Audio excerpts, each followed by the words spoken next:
அனைவருக்கும் அநேக நமஸ்காரங்கள். தமிழ் புத்தாண்டு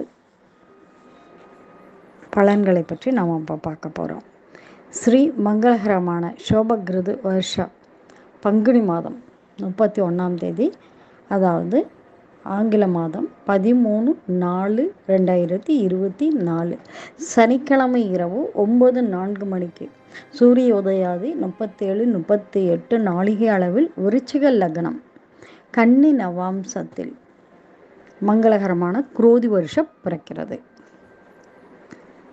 இப்போ நம்ம கட்டத்தில் அந்த வருஷப்பிழப்பு எவ்வாறு பலன்களை கொடுக்கும் அப்படின்னும்போது, லக்னாதிபதி எங்கே? விருச்சிக லக்னம். விருச்சிக லக்னத்தில் செவ்வாய் சனியோட சேர்ந்து அந்த கிரகமானது 4ஆம் இடத்துல சஞ்சாரம் செய்கிறது. அப்போது வாகனத்துறை 4ஆம் இடம் என்பது தாய், வீடு, வாகனம், சொத்து அப்படிங்கிறது. அந்த இடத்துல சொத்தினுடைய மதிப்புகள், அதாவது நிலம் சார்ந்த விஷயங்கள், அதாவது அசையும் அசையா சொத்துக்கள் அப்படிம்பாங்க இல்லையா, அது வாகனத்துறை. இதில் எல்லாம் கொஞ்சம் ஏற்றம் உண்டு. அதே மாதிரி சித்திரை வைகாசியில் உலகினுடைய மேற்கு பகுதியில் விமான விபத்து ஏற்பட வாய்ப்புண்டு. சரிங்களா? அடுத்தது 2ஆம் இடத்துக்குரிய குரு, 2-5ஆம் இடத்துக்கு இருக்கிற குருவானவர் 6ஆம் இடம் சூரியனுடன் சஞ்சாரம் செய்கிறது. அப்போது மாநில அரசுக்கு பிரச்சனை உண்டு. பண விஷயத்தில் பிரச்சனை அதிகமாக இருக்கும். அரசு சார்ந்த துறையை சார்ந்தவர்களுக்கு தண்டனை அமைய வாய்ப்புண்டு. அடுத்ததாக 3ஆம் இடத்துக்குரிய சனி லக்னாதிபதியுடன் சேர்ந்து எங்கே? 4ஆம் இடத்துல சஞ்சாரம் செய்கிறார்.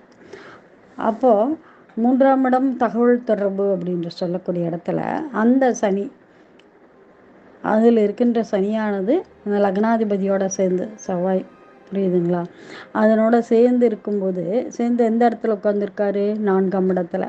அப்போது இருதயம் சம்பந்தப்பட்ட நோய் அப்படின்னும் போது அந்த இருதயம் சம்பந்தப்பட்ட பிரச்சனை ஏற்பட வாய்ப்புண்டு. நிறைய ஹார்ட் ஆப்ரேஷன் அதிகரிக்கும். சரி, அடுத்து 4ஆம் இடத்தை பார்ப்போம்.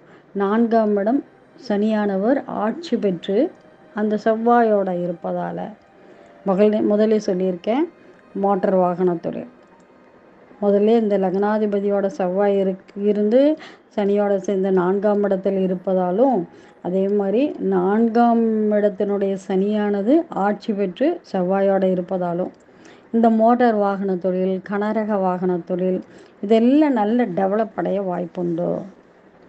உணவு பயிர்கள் கொஞ்சம் சேதமாகும். செயற்கைக்குள்ள சின்ன சின்ன பிரச்சனை சொல்லலாம், பழுது அப்படிங்கிறது ஏதாவது ஒன்று இருந்துகிட்டே இருக்கும். அடுத்து 5ஆம் இடம் புதன், சுக்கிரன், ராகு 3மே சஞ்சாரம் செய்கிறது, அமர்ந்திருக்கிறது. ஸோ அதனால் இந்த 5ஆம் இடத்துக்குரிய குரு பகவான் 6ஆம் இடம் சஞ்சாரம் செய்வதால் கோடை மழை நல்ல பொழியும், நல்ல மழை வர வாய்ப்பு இருக்குது. வருடம் முழுதும் எப்படி இருக்கும்னா மழை பொழிந்து பயிர்கள் சேதமடைய வாய்ப்பு இருக்குது, நிறைய அளவுக்கு மீறி. ஏன்னா நல்ல வெயில் பாருங்கள் இப்போவே. ஸோ இந்த வெயில் அதிகரிக்கும் போது மழை பொழிவு அதிகரிக்கும். ஸோ அப்போ அந்த பயிர்கள் எப்படி இருக்கும்? சேதமடைய வாய்ப்பு இருக்கிறது. காய்கறி விலை அதிகமாகும். சீனா, அந்த அமெரிக்காவில் கூட நல்ல மழை பெஞ்சு ரொம்ப சேதம் ஏற்பட வாய்ப்பு இருக்குது. இந்தியாவில் சொல்லப்போனால் பத்ரிநாத், கேதார்நாத், ஜோஷிமட் போன்ற அந்த ஆன்மீக ஸ்தலங்களில் சில நிலச்சரிவுகள், மழை சேதாரங்கள், மழையினால் சின்ன சின்ன சேதாரங்கள் உண்டாக வாய்ப்பு இருக்கிறது.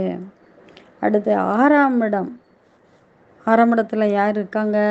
சூரியன், குரு. இந்த 2 கிரகங்களும் சஞ்சாரம் செய்வதால் நிதி, ஏன்னா குருவும் சூரியனும் எப்படிப்பட்டவர்? அரசு சார்ந்த இடம் சூரியன். குரு என்பவர் பேங்க்கு, அந்த மாதிரி ஒரு நிதி நிறுவனம் சொல்லலாம். இந்த 2ம் சேர்ந்து இருக்கிறதால அந்த நிதி நிறுவனங்கள் பாதிப்படைய வாய்ப்பு இருக்கிறது. ஏன்னா 6ஆம் இடமாச்சே, பாதிப்புங்கிறது கண்டிப்பாக இருக்கணும்ல. முக்கியமாக தனியார் நிதி நிறுவனம் திவாலாக வாய்ப்பு இருக்குது.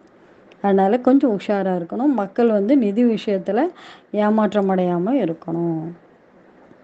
அடுத்து 7ஆம் இடத்துக்குரிய சூரியன் 5ஆம் இடம் சஞ்சாரம் செய்வதால் வெகுகாலம் தடைப்பட்ட திருமணங்கள் இவ்வருடம் நடக்கும்.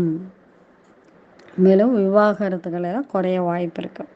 மனிதர்கள் வந்து புரிய ஆரம்பிச்சிருப்பாங்க,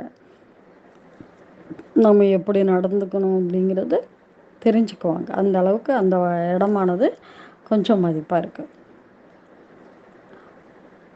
8ஆம் இடத்தில் பாக்கியாதிபதி சந்திரன் அவர் அமர்ந்து 8ஆம் இடத்துக்குரிய புதன் ஜல ராசியான நீர் ராசியான மீனத்தில் சஞ்சாரம் செய்வதால் உலகினுடைய வடகிழக்கு பகுதி இருக்கு இல்லையா, அங்கே பனிப்பாறைகள் அதெல்லாம் உருவாக வாய்ப்பு இருக்கு. அதே மாதிரி கடற்கரை நகரங்களுக்கு ஆபத்து இருக்கும். மார்ச் மாதம் வந்து எதிர்பாராமல் கடலில் கொந்தளிப்பு அப்படின்றதுக்கான வாய்ப்புகள் உண்டு. சுனாமி பேரலைகள் இருக்க வாய்ப்பு இருக்கிறது. அதுவும் இப்போது அடுத்த வரக்கூடிய மார்ச் மாதம் தான். அதனால் இந்த மாதம் அல்ல, 2020 ஏப்ரல் 4க்கு அப்புறம் வர்ற மார்ச் மாதம் அப்படின்லாம், புரியுதுங்களா? அது அதிக மழை வெள்ளத்தால் வந்து பயிர்கள் வந்து சேதமடைய வாய்ப்பு இருக்குது. விலைவாசி அப்போ அதிகமாகும். மக்களுக்கு வந்து தண்ணீருக்கு கொஞ்சம் இடர்பாடுகள் உண்டு. தண்ணீர் கிடைக்க வாய்ப்பில்லை. அதே மாதிரி நெருக்கடி இருக்கும். ஹிமாச்சல பிரதேசத்தில் அதிக நிலச்சரிவுகள் ஏற்படும். மழை வெள்ளத்தால் அதிக பாதிப்பும் உண்டு. அப்புறம் திட்டமிட்டபடி வடநாட்டு ஆன்மீக யாத்திரைகள் அதெல்லாம் போடுறது தடைப்படும். இப்போது 9ஆம் இடத்துக்குரிய சந்திரன் 8ஆம் இடம் சஞ்சரிப்பதால் பெண் குழந்தைகள் அதிக பிறக்க வாய்ப்புண்டு. நிறைய தண்ணீரில் கண்டம், அதாவது நிறைய உயிரிழப்புகள் ஏற்பட அதிகம் இருக்கும்.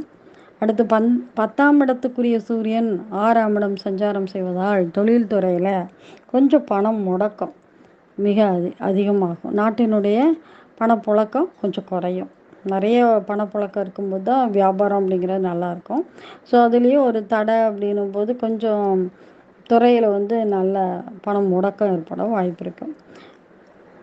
இப்போ அடுத்து லாபஸ்தானத்துக்குரிய புதன் 5ஆம் இடம் நீசம் பெறுவதால் வர்த்தகங்கள், அதாவது வர்த்தகங்களுக்கு லாபம் வந்து குறைய வாய்ப்பு இருக்கிறது.